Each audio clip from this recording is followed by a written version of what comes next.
Bonjour mes bien-aimés. Bonjour. Ça devient long, hein? Ouais. Mais je voulais surtout vous dire que vous nous manquez. On vous aime beaucoup. Mais surtout, je veux encore et encore et encore dire que Dieu vous aime. Dieu nous aime. Dieu t'aime. Là où tu es, il t'aime. Il te voit. Il t'aime d'un amour éternel. Si tu es en famille, si tu vas au travail tous les jours, si tu es complètement isolé, il faut que tu saches combien le Seigneur de tout l'univers t'aime. Il te serre dans ses bras. Il chante et il danse avec toi. Il se réjouit à ton sujet. Alors, il faut que tu saches que l'Éternel t'aime.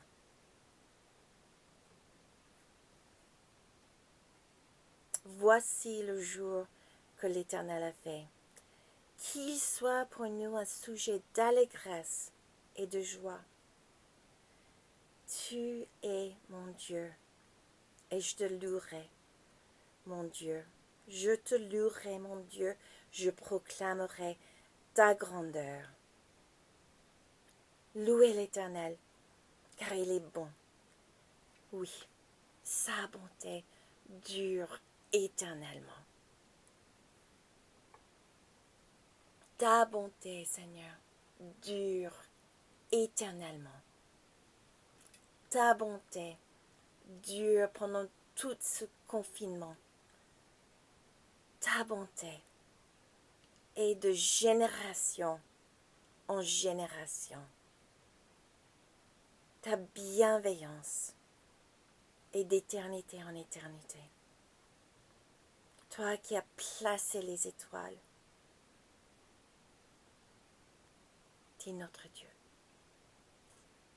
Tu es notre Dieu. Et nous voulons te louer.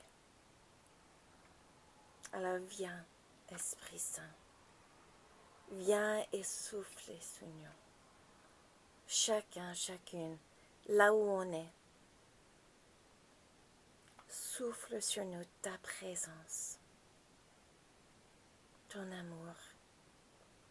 Ouvre nos yeux pour te voir. Tu as fait cette journée et tu es là avec moi, là où je suis. Tu me connais. Alors viens, viens, souffle sur nous et que tu nous donnes à chacun, chacune, une voix pour t'adorer, pour te louer. En ton honneur, nous voulons chanter, nous voulons nous incliner, nous prosterner. Viens, reçois notre louange.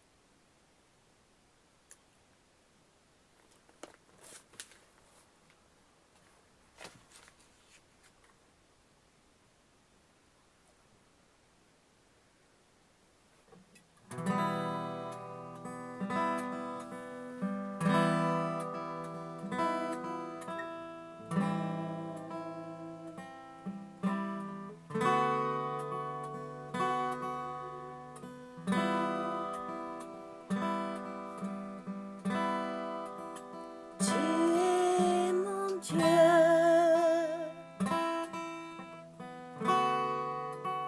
Tu es mon Dieu.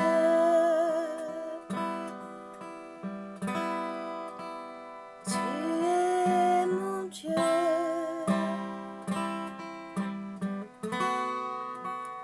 Tu es mon Dieu.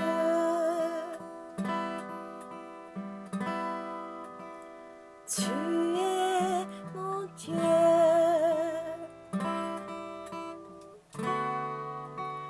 Tu es mon Dieu.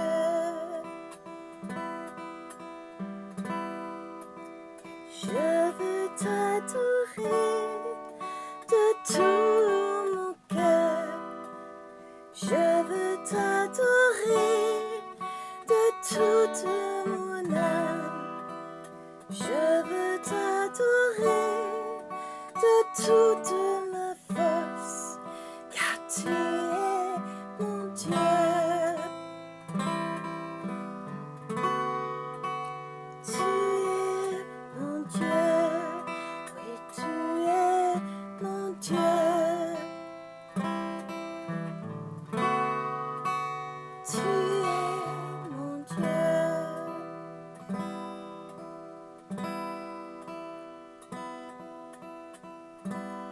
Ton amour, ta puissance, ta présence dans ma vie. Ton amour, ta puissance, ta présence dans ma vie. Je veux t'adorer de tout mon cœur. Et je veux t'adorer de toute mon âme. Je veux t'adorer de toute ma force, car tu es mon Dieu. Tu es mon Dieu. Oui, tu es mon Dieu.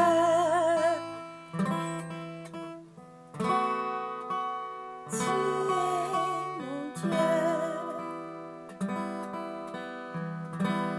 Ton amour, ta puissance, ta présence dans ma vie.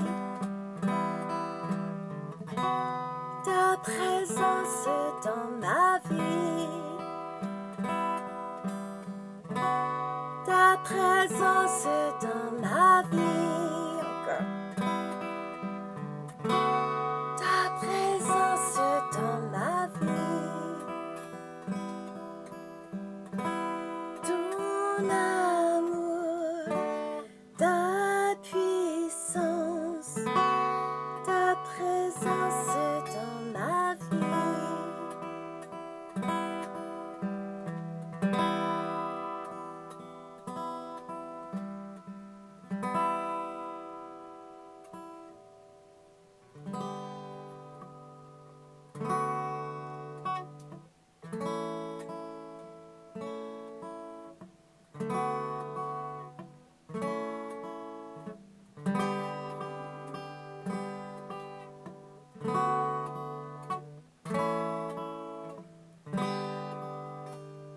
C'est dans la gloire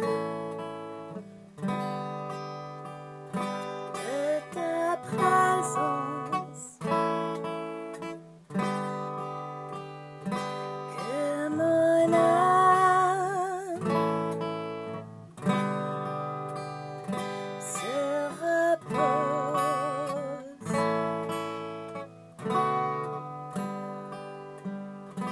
Ton amour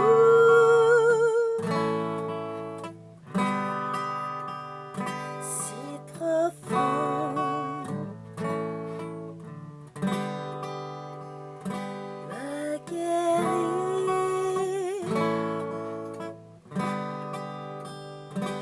et m'apaise.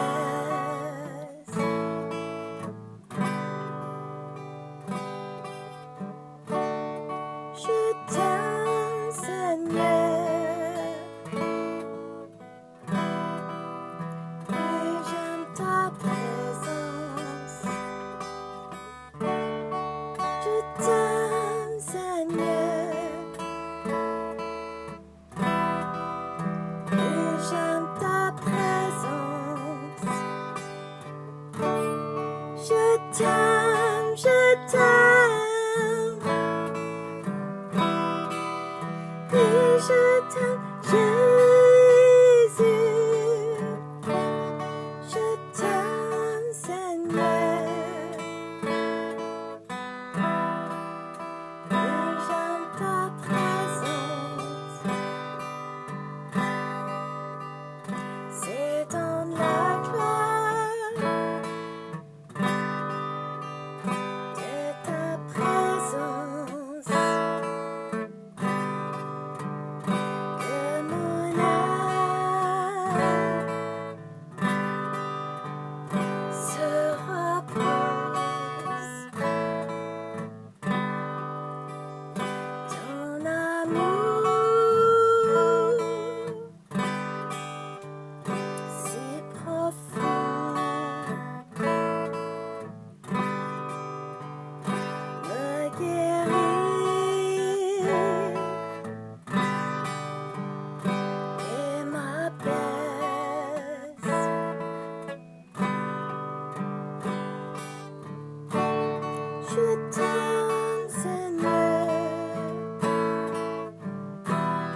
je t'aime.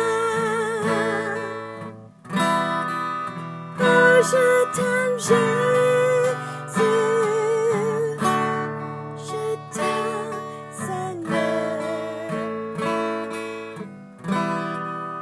Et j'aime ta présence. Je t'aime, Seigneur. Oui. Et j'aime ta présence. Je t'aime, Seigneur.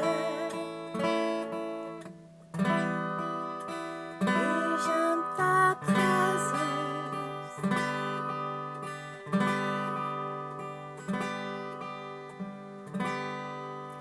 C'est dans la gloire de ta présence que mon âme se repose.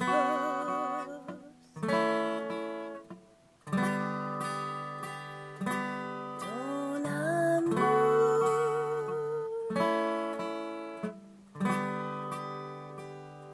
si profond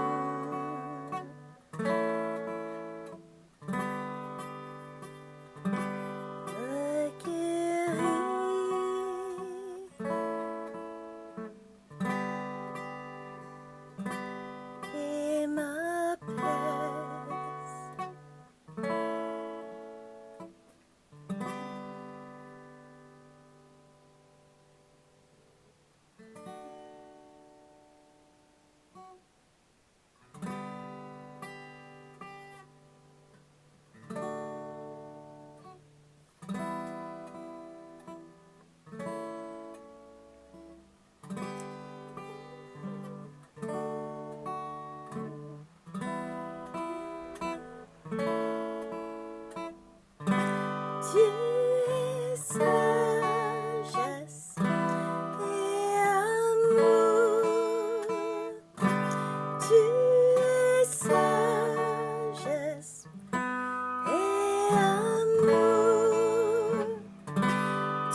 Seigneur. Croyons le jour. Croyons au Seigneur. Croyons à toi, Seigneur.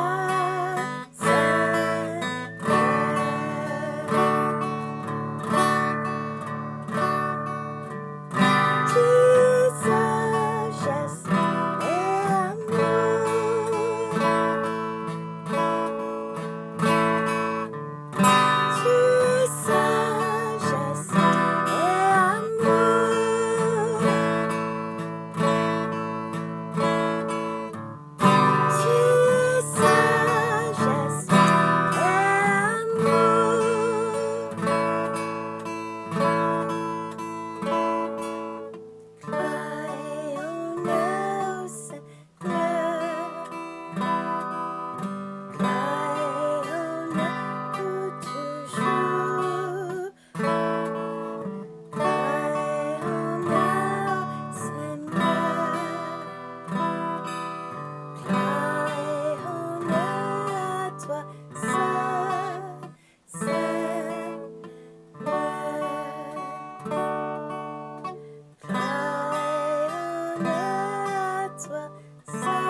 Nous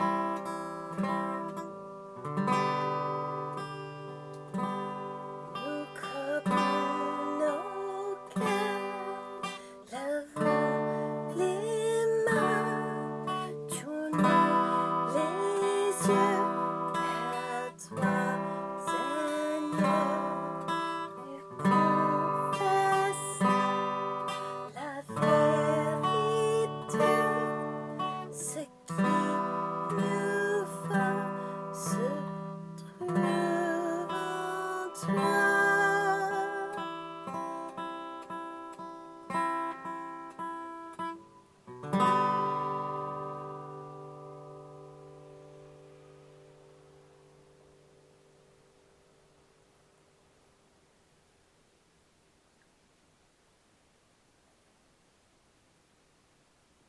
Tu es mon Dieu. Tu es mon Dieu. Et j'en suis tellement reconnaissant que tu m'as cherché. Tu m'as cherché. Et tu m'as trouvé. Tu t'es révélé à moi. Dieu Tout-Puissant. Tu es mon Dieu. Et tout ce qu'il me faut se trouve en toi. Tout ce qu'il me faut se trouve en toi. J'ai gagné quand j'ai tout abandonné pour te recevoir. Chaque jour, je gagne quand j'abandonne tout pour toi. Quand je compte tout comme la perte pour pouvoir t'avoir. Ta vie.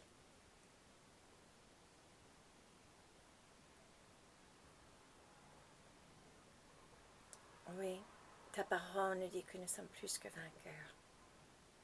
Mais nous sommes les gagnants.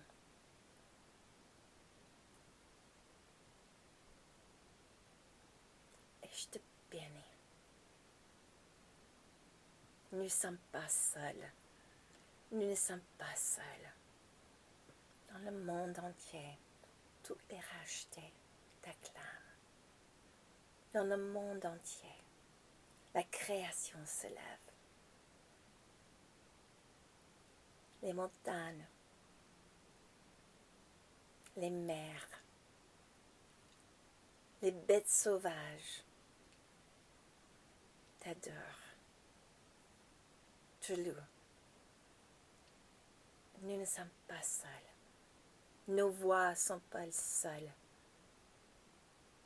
Les anges nous entraînent. Alors merci Seigneur.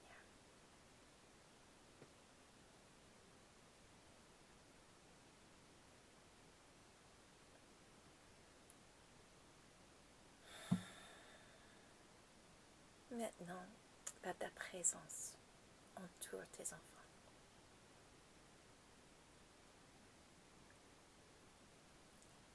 Parle dans leurs oreilles, parle dans leur cœur. Dis-leur combien tu les aimes.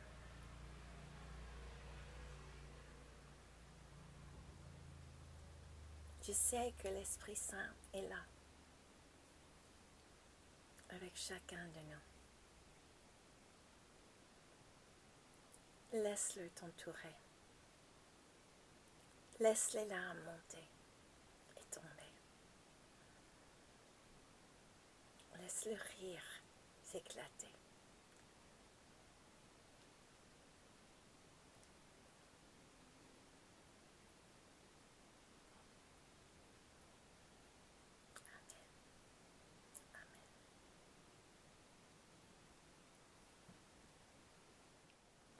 Bonjour, nous sommes très contents de nous retrouver, de pouvoir à nouveau partager ce culte ensemble, ce culte dans la dispersion bien sûr, tant que les conditions sanitaires ne permettent pas de nous réunir en personne. mais nous sommes quand même réunis, nous sommes dans la présence de Dieu.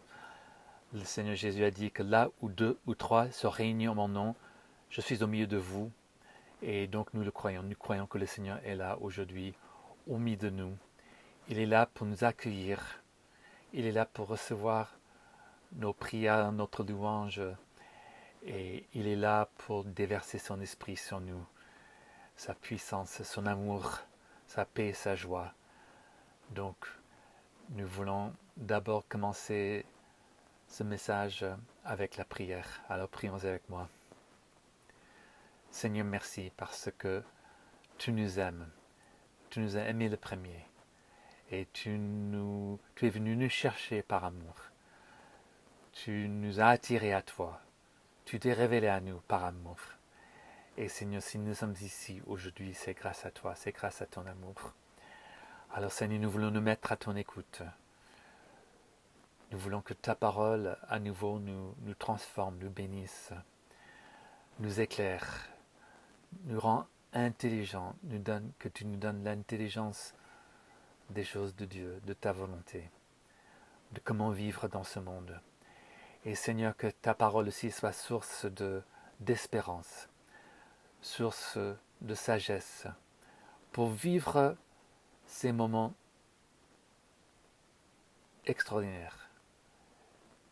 C'est vrai, ce sont des moments pas comme les autres. Nous vivons un temps différent, mais nous le vivons avec toi, dans ta présence, avec ton aide. Et Seigneur, nous savons que tu règnes et que tu auras toujours le dernier mot. Alors Seigneur, prends nos vies aujourd'hui et enseigne-nous et conduis-nous dans tes sentiers, dans ta vérité. Et nous le demandons au nom de Jésus. Amen. Alors, vous le savez bien, j'aime bien donner des titres au message. Et aujourd'hui, c'est donnez-vous d'abord vous-même à Dieu. Et donc cette exhortation que nous voyons souvent dans les épîtres de Paul, par exemple, le fait de se donner au Seigneur. Alors, nous allons commencer avec deux lectures des épîtres de Paul, mais j'aimerais aussi mettre ce message et tout ce que nous faisons sous le signe de ce que nous voyons dans Éphésiens chapitre 4, verset 1, où l'apôtre Paul dit « Je vous encourage donc, moi, le prisonnier dans le Seigneur, à vous conduire d'une manière digne de l'appel que vous avez reçu. » Et ça, c'est notre objectif. Je pense à nous tous de vivre d'une manière digne de l'appel que le Seigneur nous a adressé, de vivre à la hauteur de l'appel que le Seigneur nous a adressé. Nous avons justement un appel, nous avons tous une vocation dans le Seigneur. Et le Seigneur voudrait nous aider à le découvrir. Et ce n'est pas quelque chose qui devrait nous faire peur. Et je me souviens, j'étais sur le point de donner ma vie au Seigneur parce que c'était il y a bien d'années maintenant. C'était dans l'année 1976. C'était l'année bicentenaire des États-Unis. C'était même le 4 juillet 1976, donc le jour d'indépendance qu'on fêtait, donc le bicentenaire. Et j'étais seul dans ma chambre et je me suis rendu compte que je croyais vraiment, après plusieurs mois de recherche, de prière pour connaître la vérité sur l'Évangile, pour savoir si la foi chrétienne était vraiment c'était quelque chose de vrai, si Dieu existait, si Jésus était vraiment le Fils de Dieu. Je voulais savoir toutes ces choses. Et le Seigneur m'avait convaincu qu'il existait, qu'il m'aimait, que Jésus était son Fils, qui est mort pour mes péchés et qui est ressuscité. Et donc, je savais qu'il m'a resté quelque chose à faire, c'était de donner ma vie au Seigneur. Et j'avais une hésitation, j'avais cette peur que si je donnais ma vie à Dieu, il m'obligerait à faire des choses que je n'avais pas envie de faire. J'avais quand même cette idée d'un Dieu rabat-joie, qu'un Dieu qui voulait dans un certain sens nous faire aller à contre-courant de nous-mêmes. Et tout d'un coup, j'avais cette révélation que Dieu m'avait créé. Et il savait à quoi il m'avait destiné, pourquoi il m'avait créé, quelle était ma raison d'être. Et c'était seulement en lui que j'allais pouvoir pleinement trouver mon identité, ma raison d'être. Alors à ce moment-là, je n'ai plus hésité et j'ai prié pour que le Seigneur prenne ma vie. J'ai demandé pardon pour mes péchés et j'ai donné ma vie au Seigneur. Et j'ai aussi prié à ce moment-là, Seigneur, que ce soit pour toute ma vie. Je ne veux pas que ceci soit quelque chose de passager. Mais je te donne ma vie, que tu me prennes au mot. Et que ce soit pour ma vie tout entière, pour l'éternité. Et le Seigneur ne m'a jamais déçu. Il m'a pris dans ses mains pour ne jamais me lâcher. Alors, mais c'est vrai, j'ai reçu un appel pour servir le Seigneur. Nous avons tous une vocation, mais notre vocation fait partie de notre identité. Ça fait partie de ce pourquoi le Seigneur nous a créés. Et donc, fonçons-y dans le service du Seigneur. Mais donc, on va lire deux passages qui parlent justement du service du Seigneur. Tout d'abord, c'est dans 2 Corinthiens, chapitre 8, les versets 1 à 5. 2 Corinthiens 8, versets 1 à 5.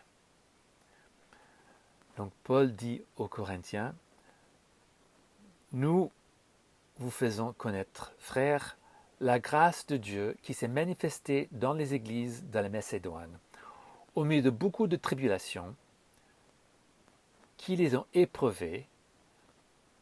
Leur joie débordante et leur pauvreté profonde ont produit avec abondance de riches libéralités de leur part. Ils ont, je l'atteste, donné volontairement, selon leurs moyens, et même au-delà de leurs moyens, mais demandant avec de grandes instances la grâce de prendre part à l'assistance destinée aux saints. Et non seulement ils ont contribué comme nous l'espérions, mais ils se sont d'abord donnés eux-mêmes au Seigneur, puis à nous, par la volonté de Dieu. Alors c'est ce dernier verset sur lequel on va insister. Ils se sont d'abord donnés eux-mêmes au Seigneur, puis à nous, par la volonté de Dieu. Donc c'est la volonté de Dieu qu'on se donne au Seigneur. Paul parle ici d'une collecte pour les chrétiens à Jérusalem qui vivaient à cette époque des moments difficiles. Je pense qu'ils venaient de vivre une famine. Il y avait beaucoup de gens dans la détresse. Alors, Paul avait à cœur que les églises issues de personnes converties du paganisme, donc des non-juifs, fassent part aux chrétiens d'origine juive à Jérusalem de leurs bienfaits, dans le sens de bénir en retour ceux qui les ont bénis.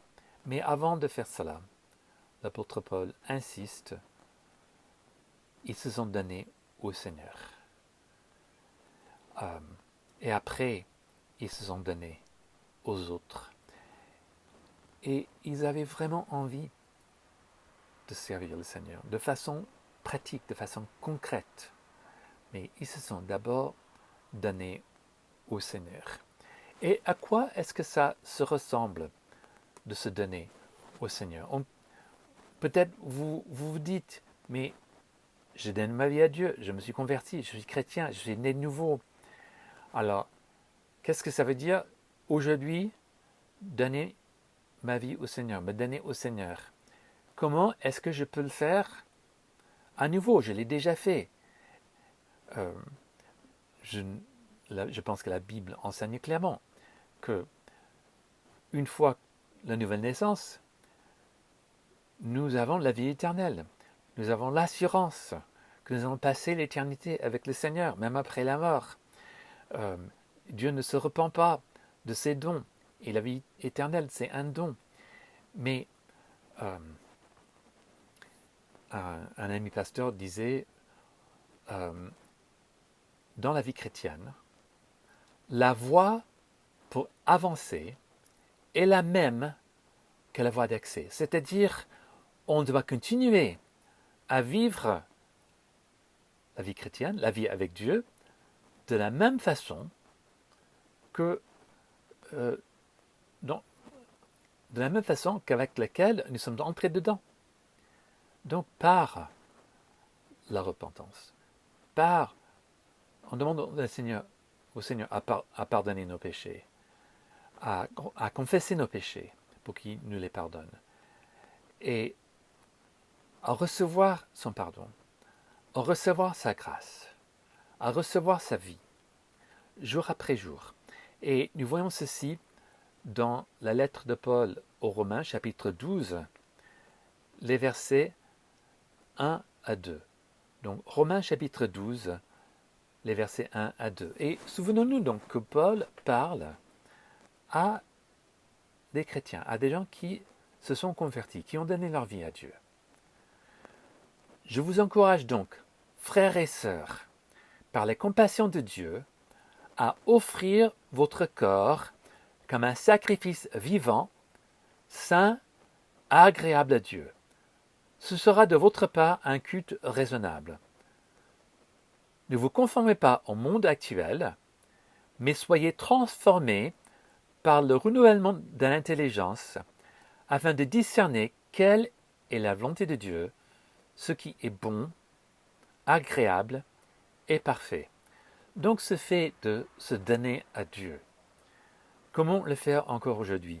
Alors, une des façons de le faire, c'est par un acte volontaire de donner notre corps à Dieu, d'offrir nos corps comme un sacrifice vivant, d'offrir chaque membre de notre corps au Seigneur, notre intelligence, notre esprit, nos pensées, nos bras, nos pieds pour le service du Seigneur, nos langues. L'autre semaine, nous avons parlé de l'importance de bénir des personnes avec notre langue et de non pas critiquer, maudire, parler avec dureté, blesser les gens avec la parole, mais de les bénir. Donc, pour le faire, on offre notre langue à Dieu pour chanter ses louanges, pour le bénir, pour le remercier, et puis pour bénir notre entourage. Nous pouvons offrir nos yeux à Dieu pour regarder comme Dieu regarde, pour regarder les autres comme Dieu les regarde, pour éviter de regarder des choses qui nous tentent, qui nous éloignent de Dieu. Nos oreilles aussi, de ne pas donner nos oreilles à des rumeurs, à des critiques, mais ne pas écouter des personnes qui voudraient dire du mal aux autres. Donc, nous pouvons offrir nos oreilles à Dieu. Nous pouvons offrir nos pieds à Dieu pour aller où Dieu voudrait que nous allions.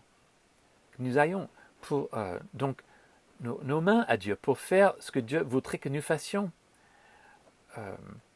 Nos organes sexuels à Dieu pour vivre selon la volonté de Dieu.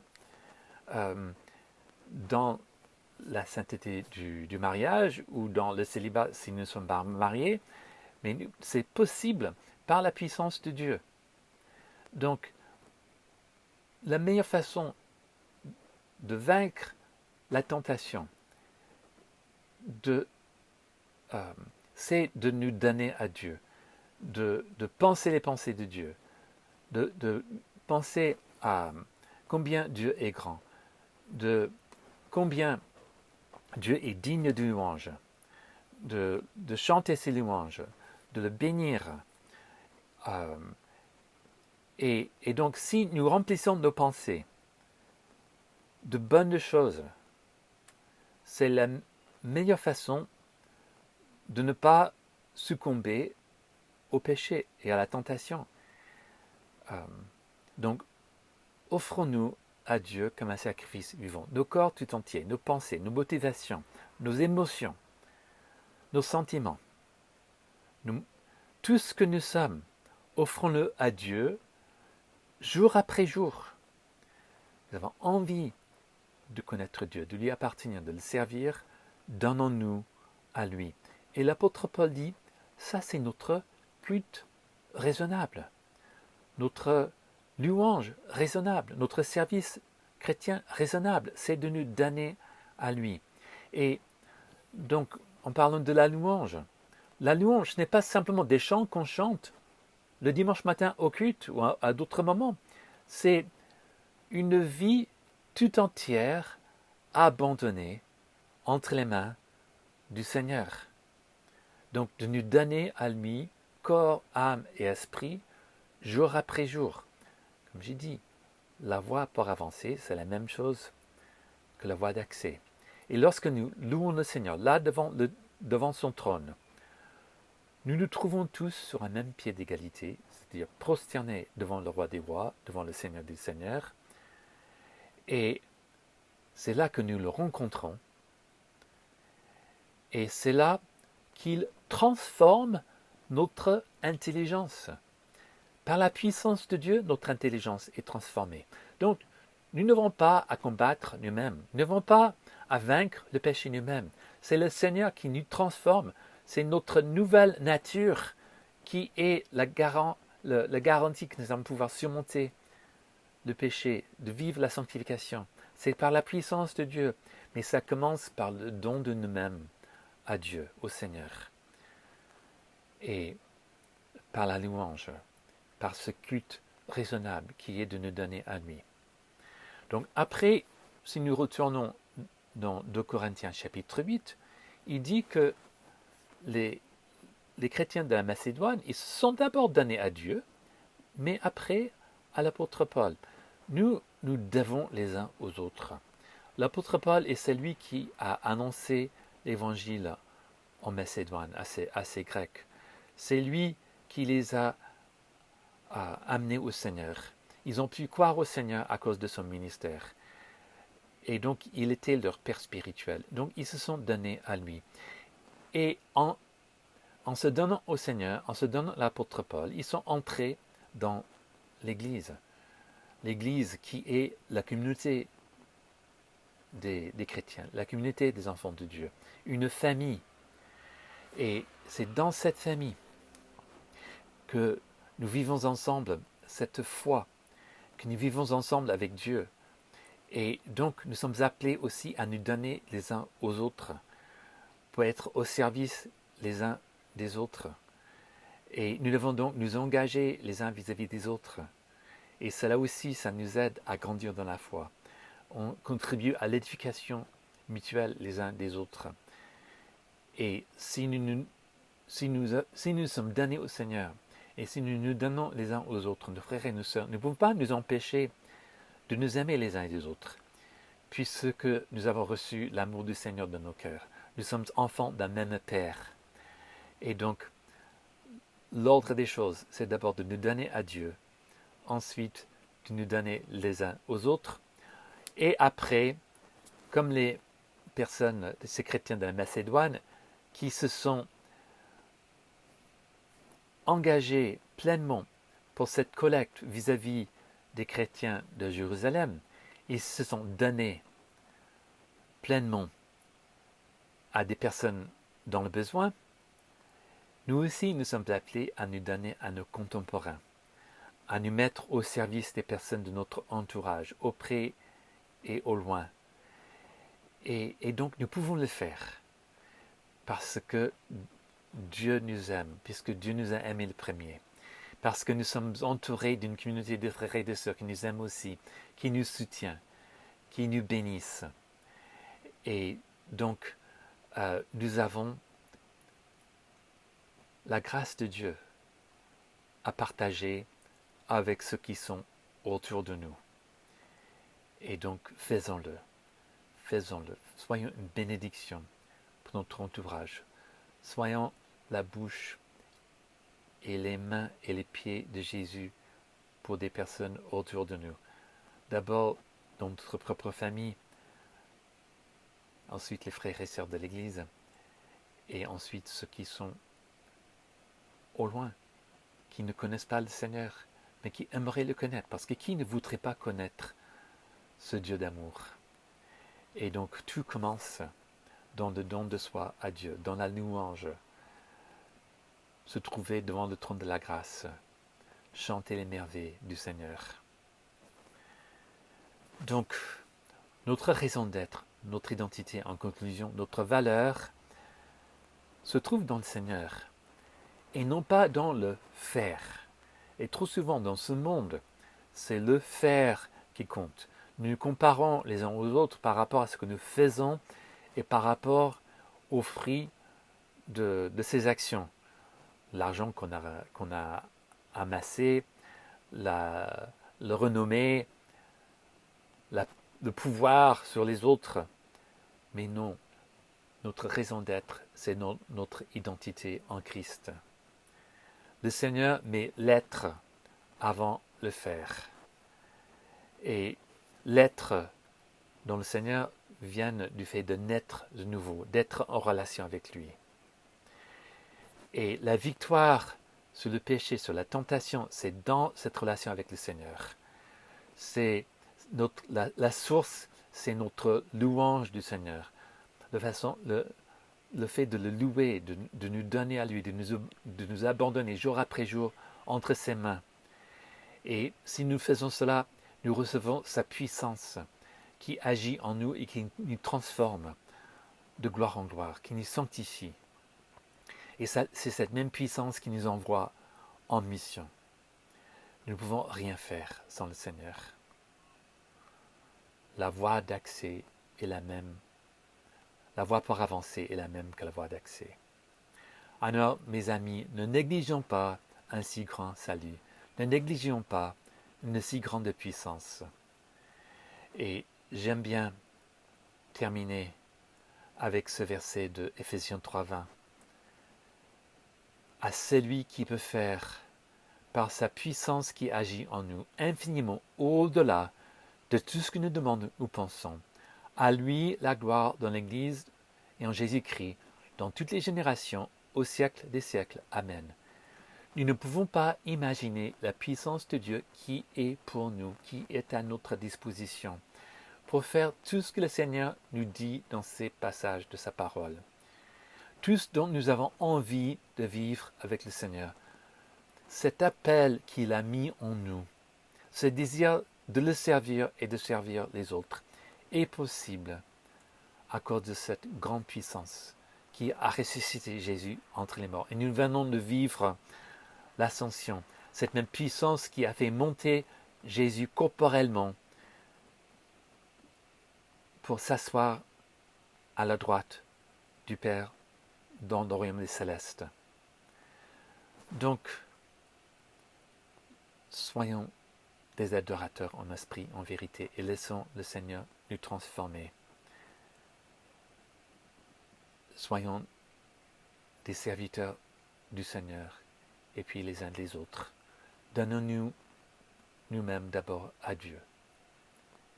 Et puis, recevons cette vocation, cet appel qui nous adresse pour le louer, pour le bénir, et pour être une bénédiction pour nos contemporains. Alors, prions le Seigneur. Saint-Esprit, nous te prions de venir maintenant au nom de Jésus et appliquer à nos corps, à nos esprits, à nos âmes, toutes ces vérités, à venir nous remplir de ta présence, de ta puissance, de ton amour qui nous transforme, puisque nous nous donnons d'abord à toi, corps, âme et esprit. Nous t'offrons les membres de nos corps, tous nos membres, nos pensées, nos motivations, nos émotions. Tout est à toi, Seigneur. Fais avec nous ce que tu veux. Vraiment, Seigneur, nous sommes à toi. Nous sommes à toi. Viens, Saint-Esprit. Prends pleinement possession de chacun d'entre nous, de chaque aspect de notre être. Remplis-nous de fond en comble de ton esprit. Chasse toutes les ténèbres en nous. Brise la puissance de l'égoïsme qui s'accroche, qui est un frein pour que nous nous donnons pleinement à toi et pleinement à ce que tu as en réserve pour nous, pour transformer ce monde, pour faire avancer ton royaume, pour que la puissance de ton évangile éclate dans ce siècle, dans cette génération. Alors viens, Saint-Esprit. Viens, Saint-Esprit. Au nom de Jésus. Amen. Nous avons invoqué, frères et sœurs, le Saint-Esprit. Et je crois qu'il est venu, il est là. Le Saint-Esprit est là. Alors, soyons à son écoute. Et ce que le Seigneur te montre, réponds à cela. S'il te demande de te repentir de quelque chose, fais-le maintenant. Et peut-être il faudrait en parler avec quelqu'un et demander la prière pour cela tout de suite.